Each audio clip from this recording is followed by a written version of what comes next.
Insiders, welcome. So, I have a huge announcement to make. I have just interviewed former Royal Police Protection Officer Paul Page with Sean Atwood on the Sean Atwood channel, and I am coming to give you some exclusives. These are bombshells that he has gone over with me, and I've got questions, and I am trying to get him back next week to interview because I need to show you this. So, we were talking about Ghislaine Maxwell, and I have an exclusive clip to share with you in a minute, but I just wanted to give you some context. Ghislaine Maxwell's father was called Robert Maxwell. I just want to read you some information, okay, on him. So, there's lots and lots of pictures I found of him with now King Charles, then Prince Charles.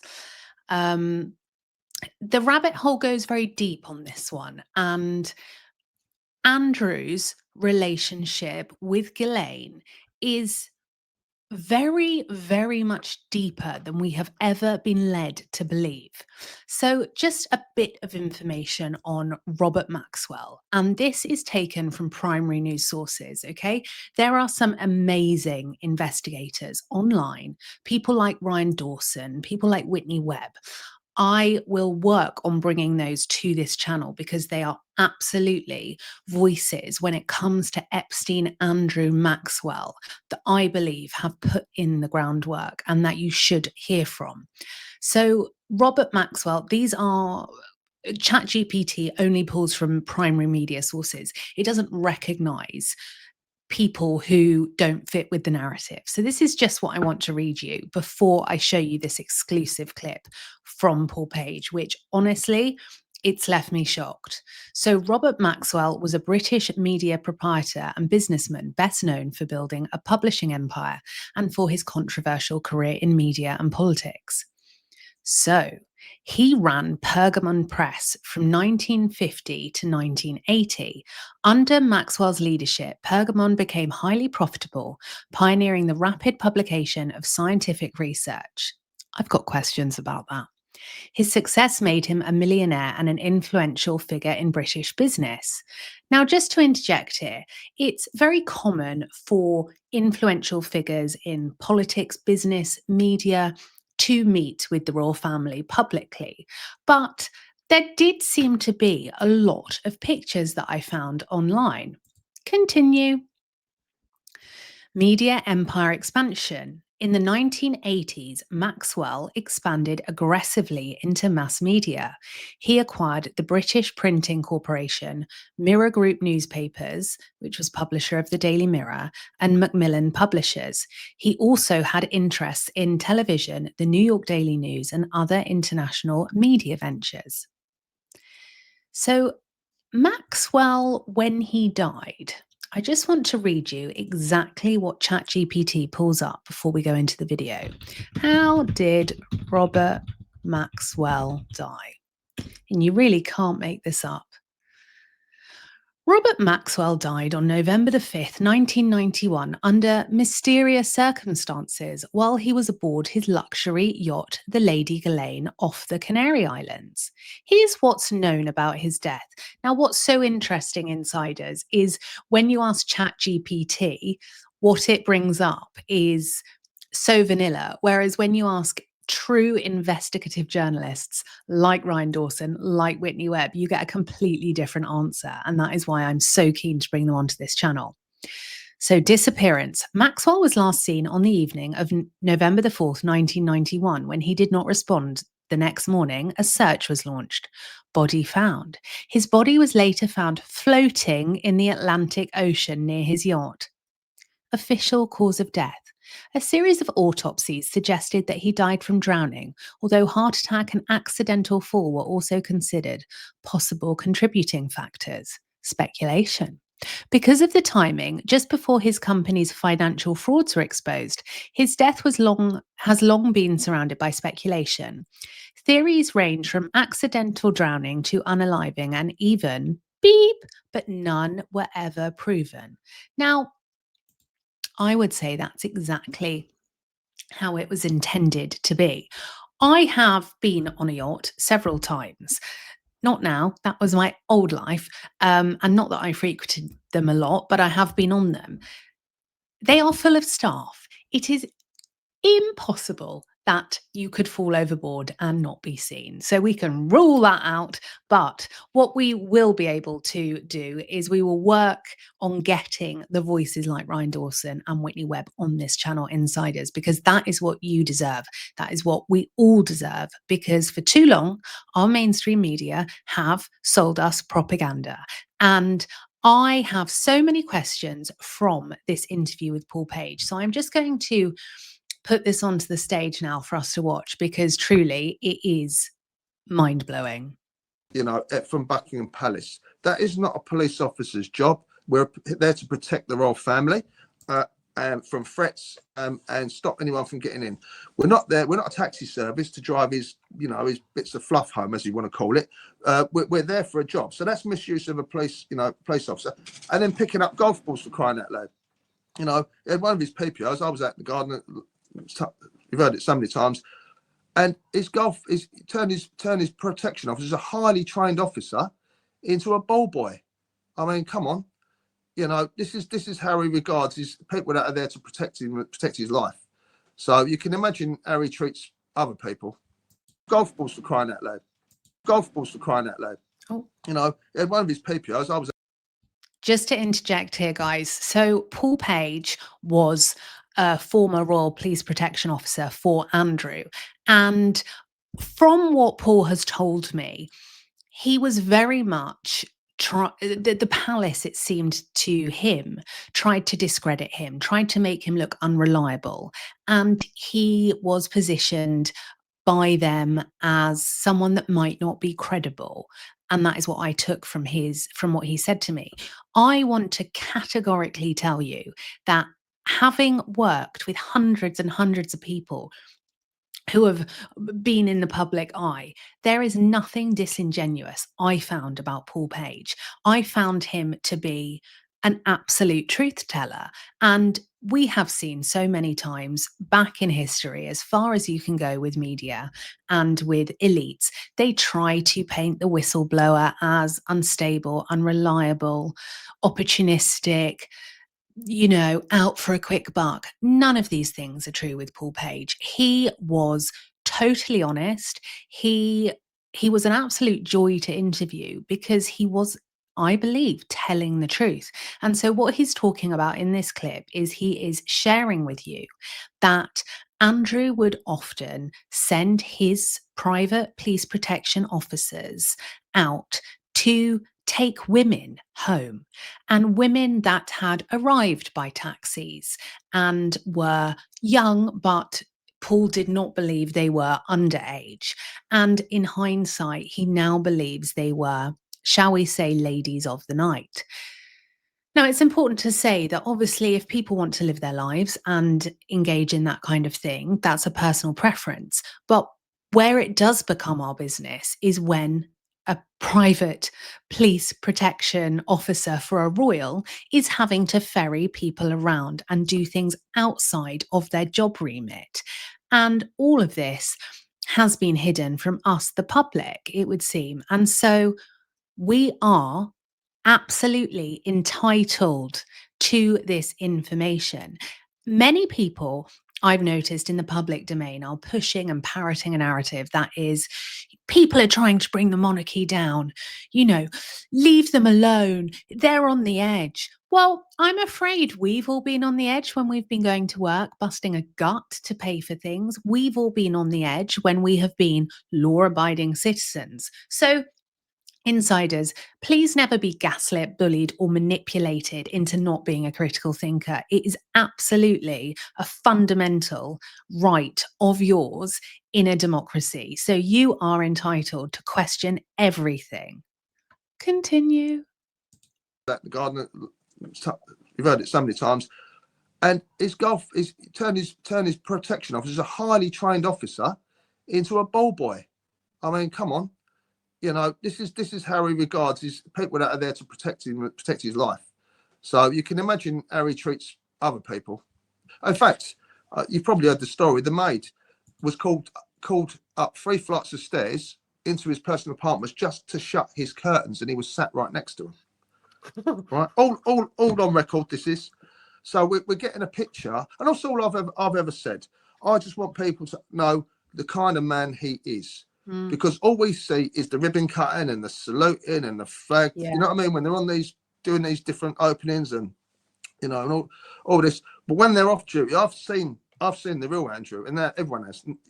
So all those years of me saying it and people doubting me, now it's come home to roost. And as far as I'm concerned, I've been vindicated. Everything I've said has come true, and he is a monster. And now people have seen it, and now we've seen the late reaction. The late reaction. It's too little, too late. I said on CNN the other day. He asked me about, did the king do the right thing? I said, I think it's too little, too late. To be fair. So we're going to see where this goes, but there's a lot more to come, and I think we're going to find out even more, how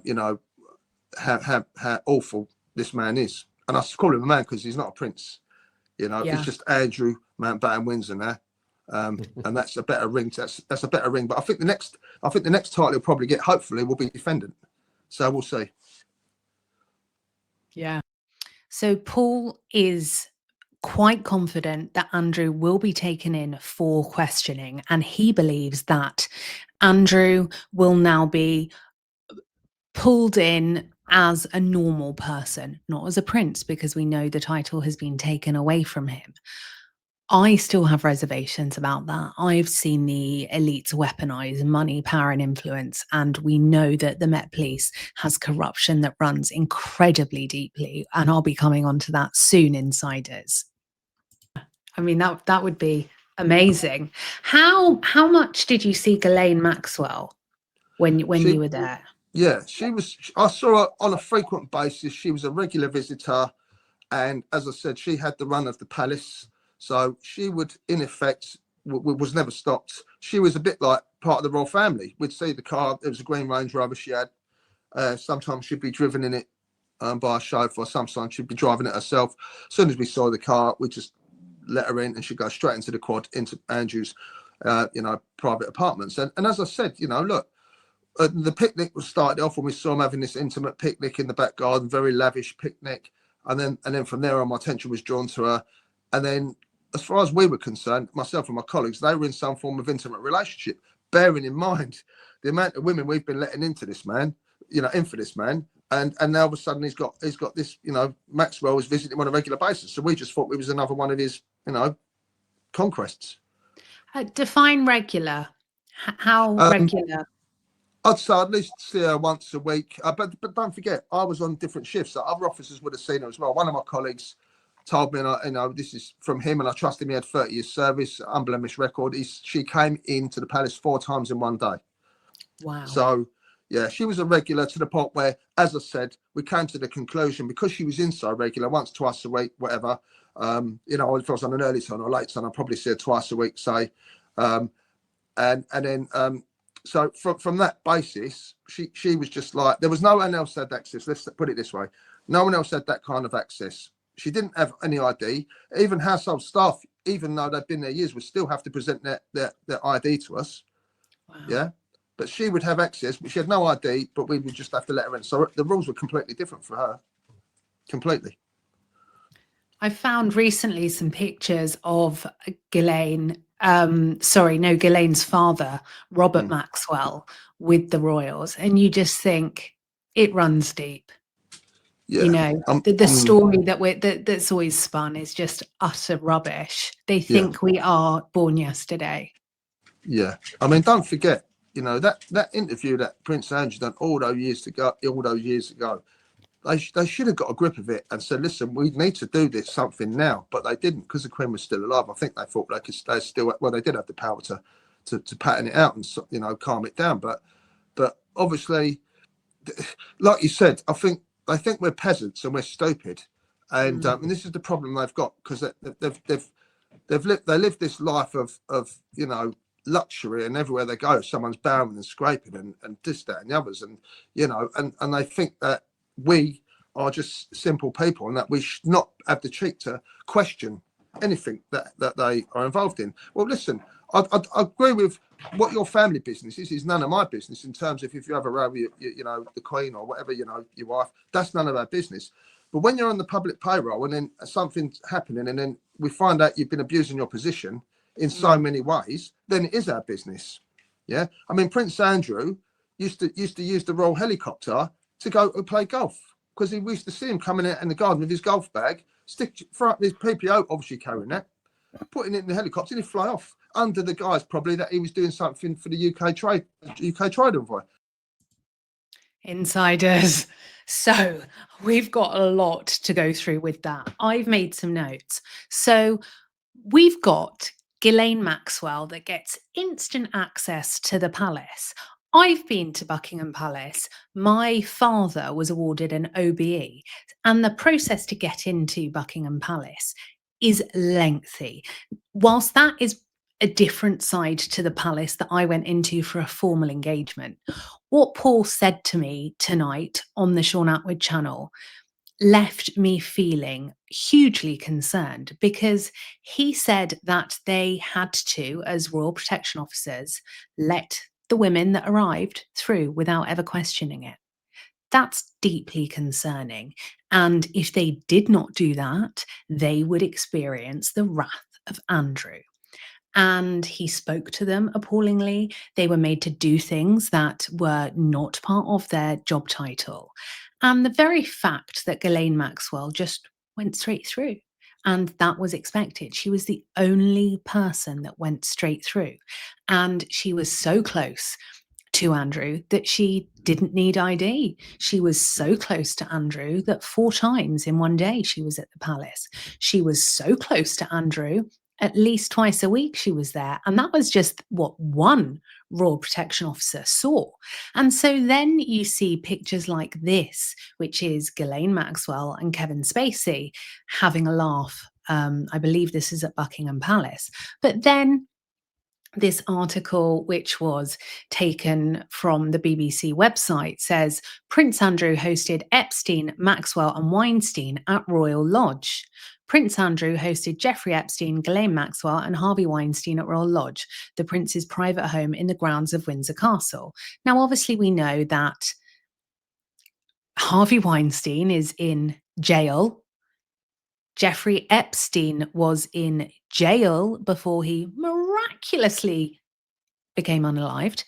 And then Ghislaine Maxwell is in jail. So you have 3 people here who have committed heinous crimes, from child beep transportation to child beep procuring minors, even though actually Epstein's crime should never have been called procuring minors. It was beep, the R word, of minors. But because he had money, because he was an elite, he could weaponize that legal system and rinse it and flex his power. So then it became a watered down sweetheart deal.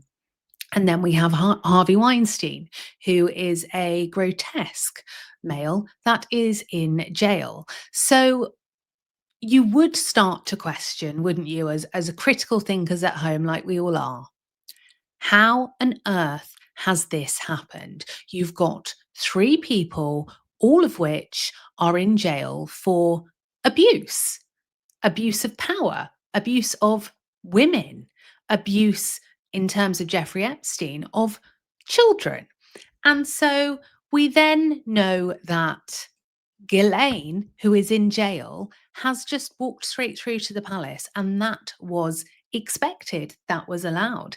And Ghislaine was family to the royal family. And so we know what we know now from watching that clip. And then when we see these pictures of Robert Maxwell, Ghislaine's father, with then Prince Charles and baby Prince William, and then we see Robert Maxwell with Prince Charles again. Then we see Robert Maxwell with Prince Charles again.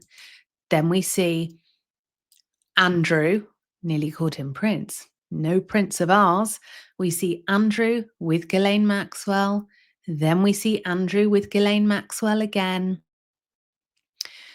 Then we see Ghislaine Maxwell in the palace there. And so you could, if you were playing devil's advocate, you could say, well, Andrew and Ghislaine were in a relationship. But the pictures of Andrew and Ghislaine are vast and the time spans are vast. And it was the very fact that when Paul, the private royal protection officer, was told to usher her straight in, that was not exclusive. He was doing it to other girls, and, or should I say women, because he did say they looked of legal age. But so I have big questions, because these people had the run of the palace. That is what Paul Page said to me. He said Ghislaine Maxwell had full run of the palace. And so Ghislaine Maxwell being in prison now for child transportation and human transportation, rather, this is a massive problem. And so we just see how thick and deep this murky world is. And so when you are hearing these narratives being parroted by the palace, in my opinion, remember the palace and the mainstream media are working like that. We saw recently Dan Wootton exclusively revealed a document that Buckingham Palace had sent to mainstream media when discussing the stripping of the titles. Within that document was editorial guidelines, which basically means stick to the script. And so what do you get? You get all the mainstream media basically saying the same thing, and that guides the narrative. But we must not follow that narrative. We must actually say, as taxpayers, as people, as citizens, we want to know more, because I'm not happy that a human transportation convict is or has had full reign of the palace, and this has been allowed, and also this has not been questioned properly. And so you'll get the palace putting out this narrative, in my opinion, that it looks very like a witch hunt for Andrew. What about Bill Gates? What about all of these other people? Deflection. We can also be annoyed about Bill Gates. I haven't come on to him yet. Give me a bit of time. I've got 2 kids. That was aimed at the trolls that are trying to create this narrative that all of a sudden Andrew is, oh, boo-hoo, poor him. He's a despicable human being. So I hope you enjoyed that, insiders. And I'm so pleased that I was able to bring you that exclusive clip, because I feel that Paul shed a lot of light on it. He has also given me some bombshells to share with you that truly I am now working up throughout the night to edit them up for you and do some more commentary videos so I can share them with you as quickly as possible. But no sleep for the wicked. And when the truth needs uncovering, I have another coffee and I get to work. Have a lovely rest of the day, evening, wherever you are, whatever time you're watching this. And please like, comment, subscribe. Here we go.